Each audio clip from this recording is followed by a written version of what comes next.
The Today in Manufacturing podcast offers a powerful and unique perspective on the biggest stories impacting U.S. manufacturers.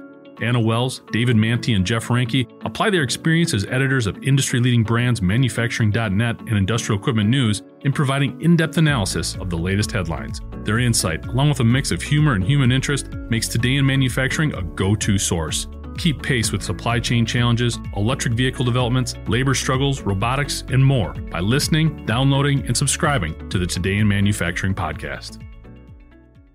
The Department of Justice announced an unsealed indictment accusing a pair of Chinese nationals of engaging in criminal activities linked to a plot to export U.S. technology to restricted end users in China. According to the DOJ, 44-year-old Han Li and 64-year-old Lin Chen sought to export semiconductor manufacturing technology, including a machine for processing silicon wafer microchips made by a California-based company. The alleged actions violate the International Emergency Economic Powers Act and Export Administration regulations.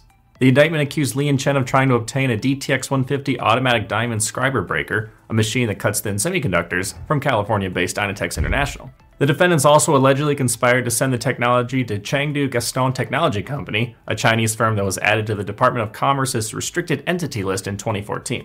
Lin Chen allegedly attempted to acquire the machine by using an intermediary company named Jiangsu Hantong International, which they fraudulently portrayed as the buyer and end user. They also made sure that the export documentation did not identify a CGTC as the final recipient of the shipment. Chen was arrested in Chicago and Li is believed to currently be in China. However, they were both charged with conspiracy to violate the IEEPA violations, false electronic export information activities, and smuggling. The charges can amount to 55 years in prison and $2.5 million in fines each. The joint investigation involves Homeland Security Investigations, the Department of Commerce's Bureau of Industry and Security, and the FBI. A federal district court judge will determine any sentence. I'm Nolan Beilstein, and this is Manufacturing Now.